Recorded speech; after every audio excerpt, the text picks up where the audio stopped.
Oh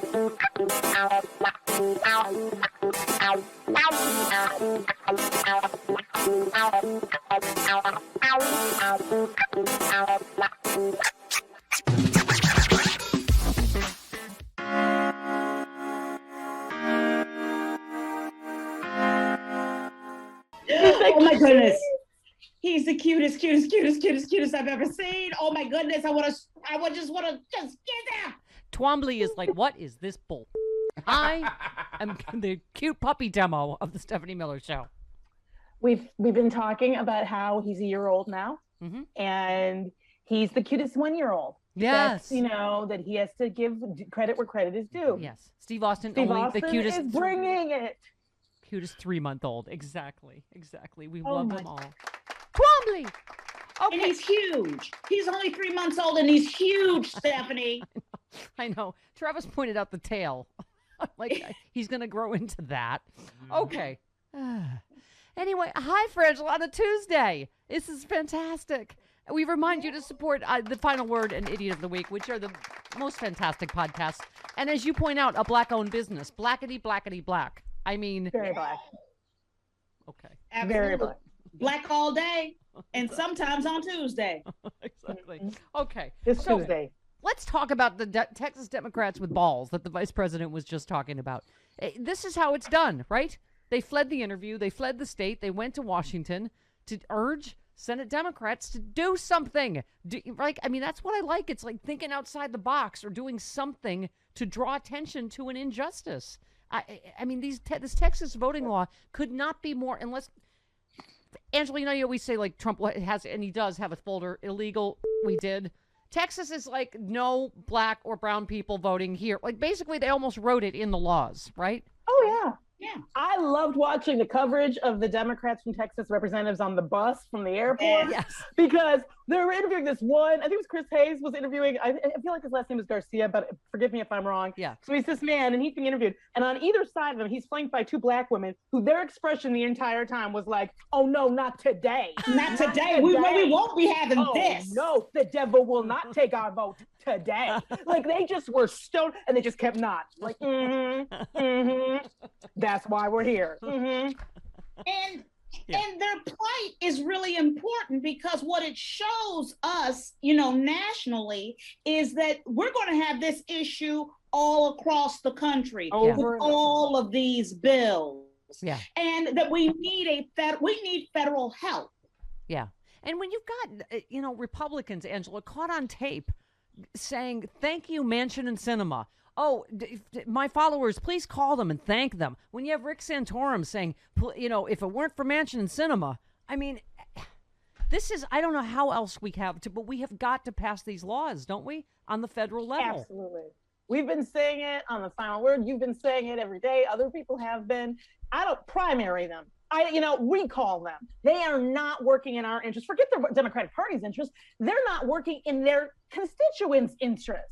Yeah. Like they're not working in the nation's interest. They are not a part of this party as far as I'm concerned. And the idea that they want to protect some Jim Crow, tradition over our rights to vote means they don't want to be in office. That's what I feel like I hear every time they speak. I don't want to be in office.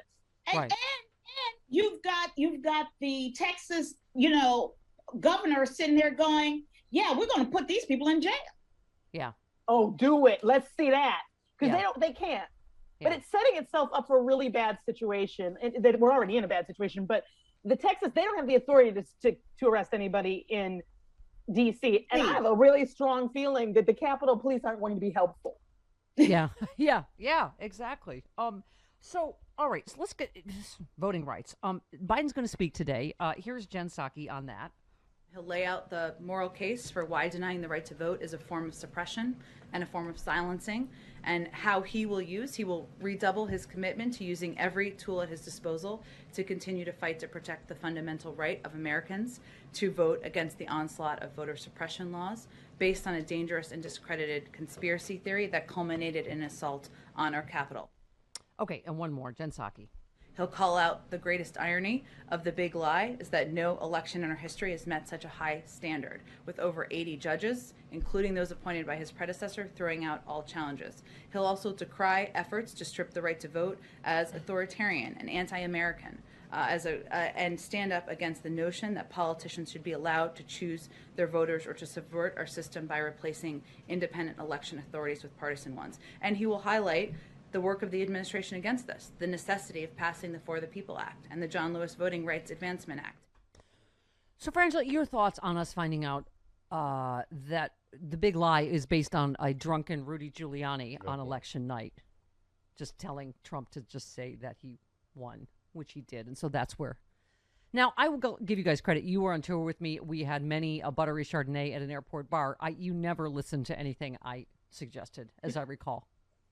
While drunk. I mean, just a little bit. And those were fun times. Those were good nights, Stephanie. No. I'm sorry. Also. You did do an interpretive dance to the entire Total Eclipse of the Heart in, I believe it was Minneapolis. Yeah. Yes. I think you did. I think, okay, I take that back. But it was, I thought, very artful, and people seemed to enjoy it. But that was an idea from an airport bar. Mm-hmm. I think that they signaled their enjoyment by the way they left. Right. And when they called security so that security wouldn't miss out on it, like that's when I was like, we've really found our art. And we didn't know that until the turnaround part in turn around. And then we were like, oh, the audience is gone. But the dramatic three-way turnaround, I thought was really beautiful. It was artful. Precision. It was precision. Okay. I mean, there's a moral argument at work here, clearly, but there's just a constitutional legal argument. Like this is the law. People get to vote. Like we've had to have the Voting Rights Act to keep further. Ever since Black people have been here, we have been denied the right to vote. Yeah. It's only since the Voting Rights Act that we even came close to legislating us actually being enfranchised. And there's been attempt after attempt to get rid of it since. This is just a direct assault.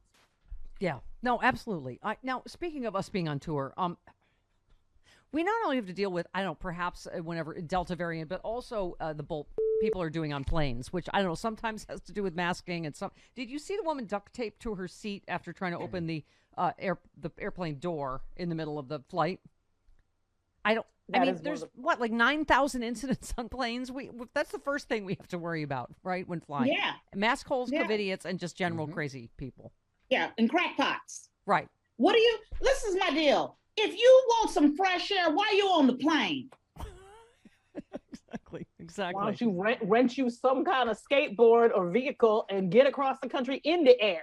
Yes. In the freeness. Post-COVID, we're going to have to have some new rules on the meet and greet. The one rule stays in place, no picking up Francis. But, they bring us a snack every 4 to 5 glasses of Chardonnay. That'll change because none of us are drinking as much. I'm just saying post-COVID things are going to change. I think a lot of things will be different forever, don't you think? I hope so. Some of this, I think we should not.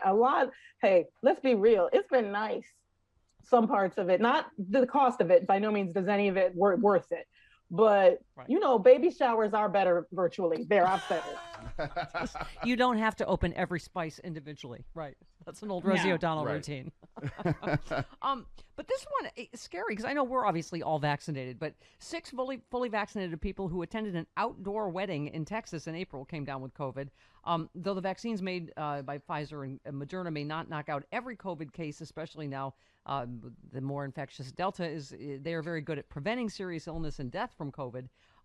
Only people who'd gotten an Indian-made vaccine, Covaxin, fell severely ill. The wedding took place in a large open-air tent. Everyone in attendance was required to be vaccinated.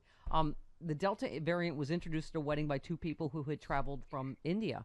So I don't know about you, but first of all, it's good they're all named after fraternities because I picture the variants as drunk white boys, just just stirring up. You know what I'm saying?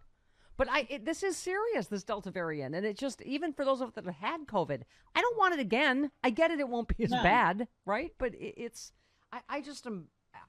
I guess I am continually amazed that we have to try to talk people into saving their own lives. Well, and now we have the GOP. We've got Fox News, anchors sitting here being pro-COVID, pro the fact that, Biden didn't hit his numbers, and encouraging people, young people, not to get the vaccine. That's pro-death. You know what it reminds me of? The Fox News and the right wing cheering when Obama lost the Olympics. Chicago lost getting the Olympics that year. Yeah. It's not like this anti-Americanism just started. All about owning the black guy, all about owning the libs, all about owning, Biden didn't reach his vaccine. It's not Biden's vaccine goal. It's just goal to keep you alive, right? Yes. Yeah, it's amazing. I'm not saying I'm where Chris is. I'm not saying I'm exactly where Chris is, but I am a little bit closer to, will y'all hush up and let these people drink this bleach? I'm a little kind of where bit I am. I mean, that's kind of where I am, Francis, Angela. Yes, to your point, Francis, a piece in the New York Times, back in December, before the Queen of England and the President-elect of the United States had their turns, Rupert Murdoch got a dose of COVID vaccine. Afterward, he urged everyone else to do it. Since then, a different message has been a repeated refrain on primetime shows hosted on Fox. A message at odds with the recommendations of health experts, even as the virus's Delta variant and other mutations fuel outbreaks in areas where vaccination rates are below the national average. Carlson, Ingram, guests on their programs have said on the air vaccines could be dangerous, that people are justified in refusing them, that public authorities have overstepped in their attempts to deliver them. Laura Ingram said, going door to door, this is creepy stuff. To ask you if you'd like to be vaccinated. Okay. Yeah. Tucker Carlson said the Biden plan to attempt to force people to take medicine they don't want or need is the greatest scandal in my lifetime by far. The Fox News hosts and their guests have also helped cement vaccine skepticism in the conservative mainstream. Carlson went after colleagues that have required students to be vaccinated before they return to campus. They shouldn't get the shot, said Tucker Carlson, who has not disclosed whether he's vaccinated. Spoiler alert, he is. Of course he is. He said it's not good for them. There's a risk involved, much higher than of COVID, but colleges are forcing them anyway.